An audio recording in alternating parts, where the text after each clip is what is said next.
ইউনুস, তারেক, ওয়াকার আর রাজাকার এরা এক ইউনিট হয়ে হয়ে কাজ করতেছে। আপনার কি মনে হয় আমরা 5ই আগস্টে যেই ধরেন এই আন্দোলনের তো কয়েকটা ধাপ ছিল, ধাপ 1, ধাপ 2, হ্যাঁ, পর্ব ছিল। সো আপনার কি মনে হয় এখন এই নির্বাচনের মধ্য দিয়ে আমরা নতুন আর একটা পর্বে আসলে যুক্ত হলাম, যেই পর্বটি আমাদেরকে ওই আসলে একই লক্ষ্যেই নিয়ে যাইতেছে, দেশটাকে বিপন্ন করার লক্ষ্য? আপনার কি এটা মনে হয়? নিশ্চিতভাবেই, নিশ্চিতভাবেই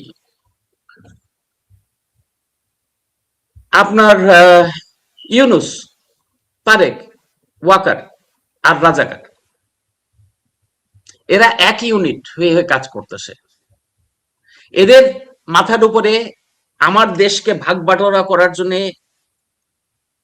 আমেরিকা, ব্রিটেন, ভারত, দেখেন আমি আপনাকে একটা জিনিস কথা বলি, ভারত খুব নিশ্চিতভাবে, ভারতের পেটের মধ্যে আমরা, ভারত জানে বাংলাদেশের সাথে সম্পর্ক নষ্ট করলেও বাংলাদেশ ভারতের সাথে ব্যবসা বন্ধ করতে পারবে না, সম্পর্ক নষ্ট করতে পারবে না সার্ভাইভালের কারণে। কিন্তু আমেরিকার সাথে ব্যবসা আর কি গন্ডগোল করে, সেই কারণে আমেরিকা তাদের কাছে প্রায়োরিটি হয়ে গেছে। তখন তারা নিজেরাই শেয়ার করে নিয়েছে, বাংলাদেশের এই অংশ আমি নিব, ওই অংশ তুমি নিবা, সেই অংশ ওকে দেব। হ্যাঁ, এবং শেখ হাসিনার কাছ থেকে তারা এই জিনিসগুলো নিত। আমাদের প্রধানমন্ত্রী শেখ হাসিনার কাছ থেকে কেউ মনে করেন এককভাবে কিছু নিয়ে দিতে পারছিল না। শেখ হাসিনা বাংলা এদের সবাইকেই শাসনে রেখেছিল, তার উপরে কেউ ছড়ি ঘোরাতে পারছিল না। আর তার একটু একটা মাজা ভাঙা ছেলে, ওর মাজা আগেই ভেঙে ভাঙা হয়েছে 21শে আগস্টের গ্রেনেড হামলার পরে। ওই যে দায়, ওই দায় থেকে ও আমৃত্যু মুক্তি পাবে না। তো আমি মাজা ভাঙা ছেলে ওই ওই পয়েন্টেই বলছি, একটা মাজা ভাঙা ছেলেকে পেছন থেকে আমেরিকা আমেরিকার স্বার্থে, ভারত ভারতের স্বার্থে তাকে এখানে পাঠিয়েছে এবং তাকে হয়তো অনেক সাহায্য সহযোগিতা করবে। হ্যাঁ, কিন্তু এই বাংলাদেশের যেই অর্থনৈতিক ক্ষতি হয়ে গেছে, যেই সামাজিক ক্ষতি হয়ে গেছে, যেই মেয়েদের ক্ষতি হয়ে গেছে, যারা ভোট দিয়েছে তারা আসলে এদের পক্ষেই ভোট দিয়েছে। এবং তারা বুঝতে পারছে, এখনো বুঝতে পারছে না, বুঝতে পারবে ধীরে ধীরে বুঝতে পারবে। আপনি 6টা মাস পার হতে দেন, 100টা দিন পার হতে দেন, আলামত গুলো আপনি পাবেন। আজকে যারা প্রফুল্ল বা উচ্ছ্বাস প্রকাশ করছেন যে আওয়ামী লীগের অমুক তালা খুলে দেওয়া হয়েছে, অমুক অফিসে, এই তালা খোলার মজাটা দেখবেন, এই তালা খোলার মজাটা দেখবেন। যারা চিহ্নিত হয়নি, যারা একটু করে সামনে আসছে না, এরা কিন্তু তৃণমূল সাধারণ মানুষ, এরা মায়ের খাবে।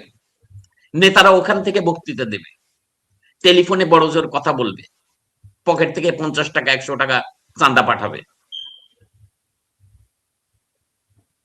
বাংলাদেশের কারাগারের ধারণ ক্ষমতা কত? 2 লাখ, 4 লাখ, 5 লাখ, 10 লাখ।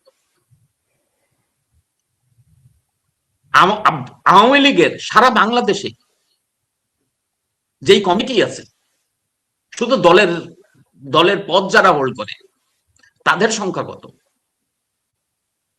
আপনারা যদি দল বেঁধে স্বেচ্ছা কারাবরণ নিতেন আরো 6 মাস আগে বা আরো 1 বছর আগে, কত লোককে কারাগারে পড়বে? এই যে 70% জনগণ, তারা বুঝাইতেছে আপনি যদি সামনে আসতেন, তারা আপনার পিছনে ছিল, তারা আপনার পিছনে ছিল। বঙ্গবন্ধু 24 বছরের উপরে বেশি কারাবরণ করেছে, সেই দলের সদস্য আপনি, সেই দলে নাম লিখিয়েছেন আপনি। কারাভয় করলে চলবে? আপনার কারাভয়ে কি হলো? আমার দেশটা আপনি দেখেন না, আপনি 18 মাস সময় দিলেন ডক্টর ইউনূসকে, তাই না? ইউনূসের এই পান্ডাদের আপনারা সময় দিলেন 18 মাস। এবার তারেক জিয়া কি করে? তারেক জিয়া যেই আশায় আপনারা বুক বাঁধছেন, শোনেন, আম গাছে কাঁঠাল হয় না, আম গাছে কাঁঠাল হয় না। এই কথাটা যারা মানেন তারা দয়া করে মাটিতে নামেন। তারেক জিয়ার কাছে আপনারা যা আশা করছেন, আর তারেক জিয়া ঘাটে ঘাটে যেই ওয়াদা করে এসেছে, যে কমিটমেন্ট করে এসেছে, একটা মানুষের পক্ষে আপনি সাধারণভাবে চিন্তা করেন, একটা মানুষের পক্ষে কি সব মানুষকে খুশি করা সম্ভব হয়? হয় না তো।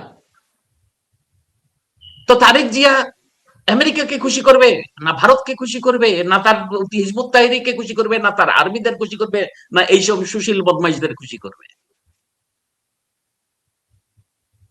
তারেক জিয়ার পরিণতি ভয়াবহ। তারেক জিয়ার যে পরিণতি আমি দেখতে আমি পাচ্ছি, শুনেছি তারেক রহমান মনে এখন করেন আওয়ামী লীগের রাস্তা জামাতের লাগবে। হিট লিস্টে, হ্যাঁ, জামাতের হিট লিস্টে তারেক রহমান, এই অভিযোগ আমার কাছে এসেছে। খালি জামাতের হিট লিস্টে? কত লোকের হিট লিস্টে সে? শুধু জামাতের হিট লিস্টে না তো। আপনি তো, আমি তো বললাম উনি ঘাটে ঘাটে নানা রকম ওয়াদা করে এসেছেন, মুচলেকা দিয়ে এসেছেন, যেমন মুচলেকা দিয়ে এখান থেকে ভেগেছিলেন।